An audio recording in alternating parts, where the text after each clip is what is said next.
Con su venia, diputado presidente, con fundamento en el artículo 111 del reglamento de esta Cámara y con el fin de desahogar en este mismo acto los 21 artículos que me he reservado para su discusión en lo particular, le solicito me conceda la ampliación del tiempo necesario para tal efecto. Así será, diputado. Adelante. Como complemento a lo propuesto por la diputada Lilia Aguilar, que me antecedió en el uso de la palabra, debe adicionarse un segundo párrafo a los artículos 2 y 10 del dictamen para establecer que la interpretación de las disposiciones se hará de manera armónica con lo dispuesto en el artículo 25 constitucional que prevé la Rectoría Estatal del Desarrollo Nacional, la concurrencia de los sectores público, privado y social, las áreas estratégicas, las áreas prioritarias, la competitividad, la productividad, la sustentabilidad y la política nacional para el desarrollo industrial. Sobre insumos esenciales y barreras a la competencia y libre concurrencia. Para este caso, las definiciones actuales castigan a los productos que los agentes económicos detentan por cuestiones de mejoras en la eficiencia derivados de inversiones, innovación y tecnología, mejoramiento de los procesos productivos, de las capacidades organizacionales y productivas, entre otros. Todas estas características que son fundamentales para el incremento de la productividad y el desarrollo económico.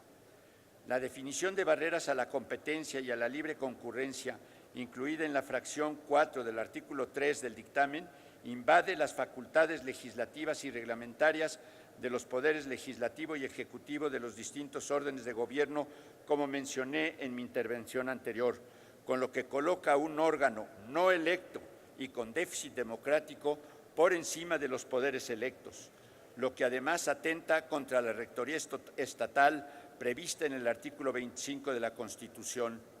En el artículo 60 del dictamen, que es el referente a los aspectos que debe considerar la COFESE para determinar la existencia de un insumo esencial, si bien en la fracción primera se acotó a que los agentes económicos cuenten con poder sustancial, al mismo tiempo en la fracción 4 se señala a las circunstancias por las que el agente económico controla el insumo sin mencionarlas en específico.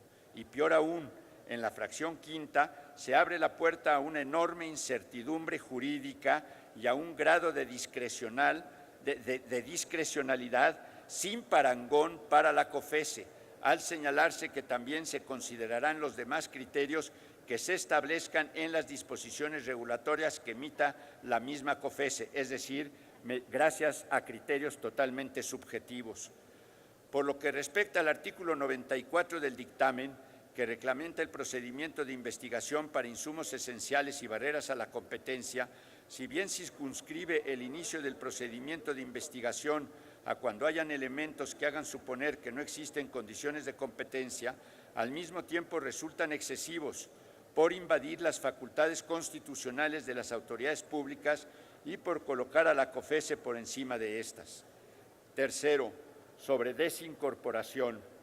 Si bien se tiene plena conciencia de que esta figura ya estaba regulada en el artículo 37 de la ley vigente y de que en la reforma constitucional se le contempló expresamente en el artículo 123 del dictamen, preocupa que se le otorgue un poder de este alcance y de manera tan laxa a la COFESE, pues se trata de una medida extrema que, por ejemplo, en más de 120 años, desde que se expidió la ley Sherman en Estados Unidos de Norteamérica, ha sido invocado en contadas ocasiones.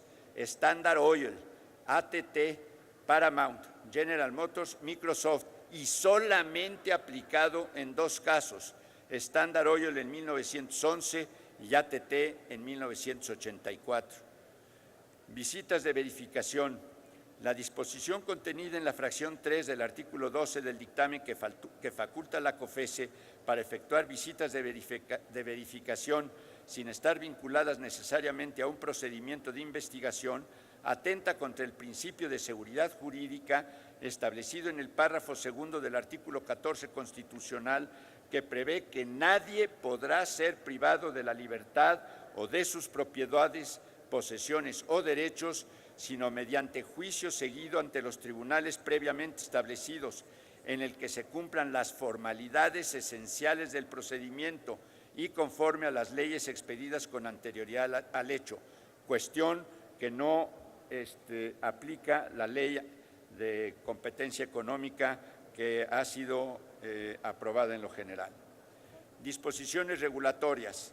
En el dictamen a discusión, el legislador federal renuncia a su papel como tal y transfiere a un órgano no electo la facultad de regular materias fundamentales para el correcto desempeño de la COFESE, como son emisión de directrices, guías, lineamientos y criterios técnicos en materia de imposición de sanciones, prácticas monopólicas, concentraciones, investigaciones, poder sustancial, mercados relevantes y las que sean necesarias, autoridad investigadora, prácticas monopólicas relativas, mercado relevante, poder sustancial, insumos esenciales, concentraciones, autoridad investigadora y demás.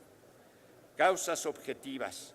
El artículo 71 del dictamen establece que el inicio de las investigaciones por prácticas monopólicas y concentraciones requiere de una causa objetiva a la que se define como sinónimo de indicio, lo cual no lo es. Lo anterior no cumple con el criterio de objetividad, pues está sujeta a la interpretación que los integrantes de la COFESE le den a los indicios y en ese sentido puede prestarse a discrecionalidad y arbitrariedades, generando incertidumbre y violando los principios constitucionales de seguridad jurídica.